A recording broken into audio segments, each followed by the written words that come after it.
So we've considered several different cases of solutions to this differential equation, specifically in the case where we have a constant coefficient in the differential equation. The cases we've considered are where the characteristic polynomial has real distinct roots and real repeated roots. So in other words, all the cases where you have real roots. We ask now the question, what happens if you have a complex root to the characteristic polynomial? Now notice that the solutions we've been looking at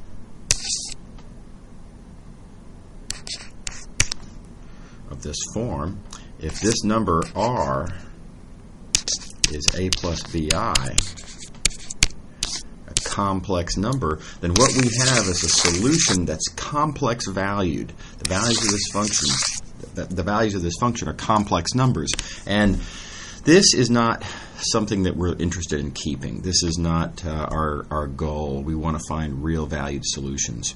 So what do we do with these complex valued solutions? Conveniently, we have a wonderful theorem for addressing this situation. Here it is for complex valued solutions.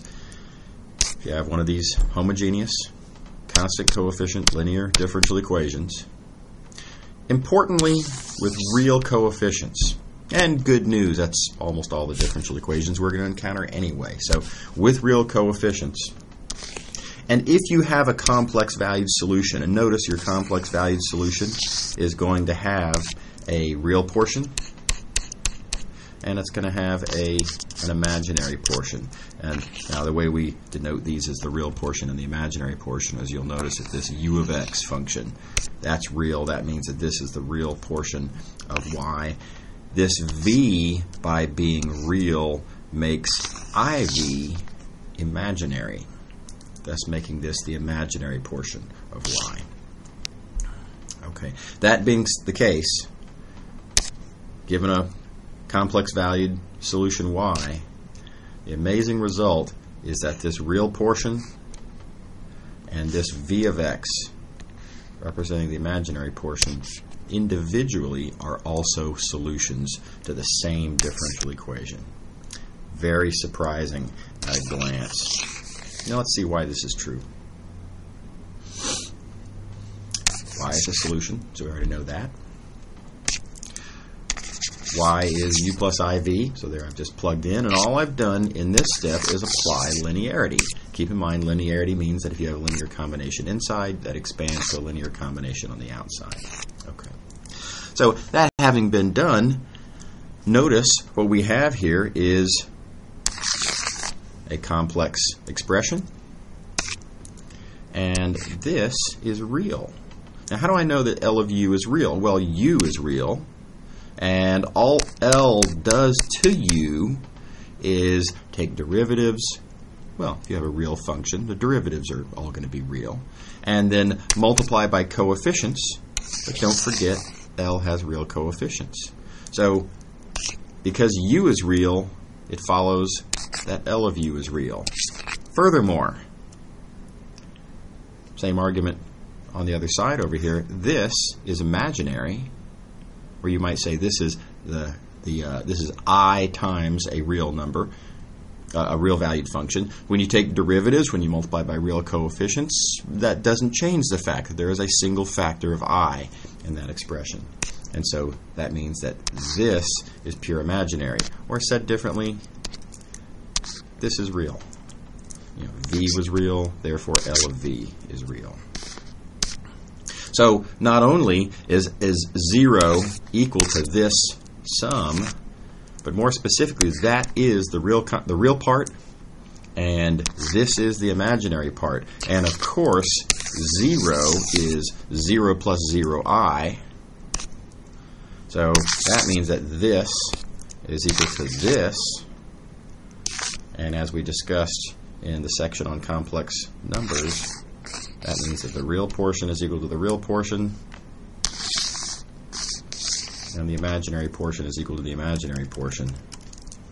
And thus, L of u is 0, L of v is 0, and that means that u is a solution, and v is a solution. Okay, wonderful little proof. So, another sort of way to think about this. Whenever you find a complex valued solution, you think of this as being, well, this is bad news. This is a solution that we don't really want to deal with. We have a real question with a real differential equation. We want real solutions.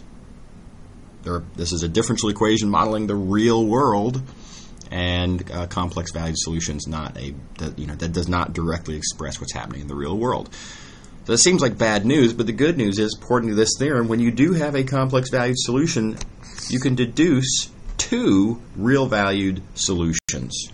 And these real valued solutions are what we're actually interested in. Okay. All right, so let's see how this pertains to our situation. As previously discussed, here's the solutions that we know of, specifically where this is a root of the characteristic polynomial. In this case, a complex root, you'll notice. So that means that you get that expression. A little bit of exponential algebra turns that into this. Don't forget that this, with Euler's formula, I can rewrite to that plus I times that. Of course, this real exponential stays along for the ride. And all together then, we've done a little bit of algebra to write this complex valued solution by its real part and its imaginary part. And that means, from the theorem on the previous page, that these are also solutions themselves. So that is a real valued solution, and that also is a real valued solution. Okay, so one complex valued solution that we don't want gives us two real valued solutions that we do want. Okay, now we have a worry about the arithmetic. Does this give us too many solutions? Keep in mind, we know how many solutions we need. We need exactly n solutions. This is an nth order differential equation. We know that we should have one root for each of those n orders. And so for every root, namely for every solution that we find of this form, we should have exactly, the arithmetic is working out. So if I replace one complex valued solution with two real valued solutions, well, doesn't that mean I now have too many solutions? And if I have too many solutions, doesn't that mean that they should be dependent? And therefore I don't have a basis, and these are big worries. Okay, so in fact, no, it turns out this is not a problem, because you'll recall anytime a plus bi is a root, the conjugate a minus bi is also a root. So when we have a solution of this sort, we really have two solutions that look kind of like this. There's y equals e to the rx, but then there's also y equals e to the r bar x. And there's a really nice little bit of algebra here, algebra of complex numbers that you can do, and I encourage everyone to take a shot at this. This, as it turns out, is e to the ax cosine bx minus I e to the ax sine bx. So, said differently, these two solutions, that which is equal to that, and this which is equal to that, they have the same real portion, exactly. They don't have exactly the same imaginary portion, but the imaginary portion here and the imaginary portion here are only off by a minus sign, and so really, if we were to say that, all together, how many real valued solutions do we get here? Well, we get 1, 2 real valued solutions. That's not new. I already have it written down. And this, the minus sign, again, not really new. We know we're going to be taking linear combinations of solutions. We know that we're finding a fundamental set, and so any scalar multiple or any linear combination of previous solutions we already know is a solution. So this isn't really new either. So grand total, what we're really doing is we're replacing two solutions. Let's see here. Let me, we're really replacing these two solutions with these two solutions. It's not 1 for 2, it's 2 for 2. And the arithmetic is preserved. So neat fact.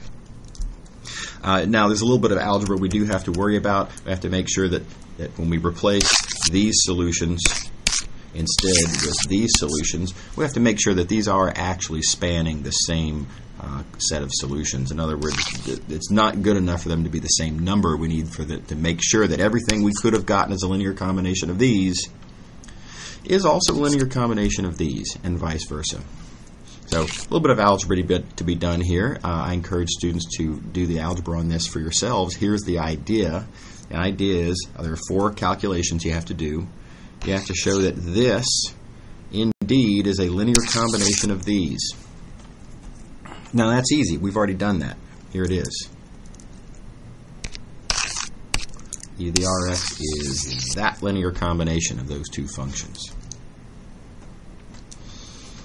Next thing, you have to show that that is a linear combination of these. Now again, we've already done that. Here it is. Right there. I've left the algebra in here for the listener, but nevertheless, that's the algebra that shows that e to the r bar x is indeed a linear combination of these two functions. And here's your coefficients. Your coefficients are 1 and minus I.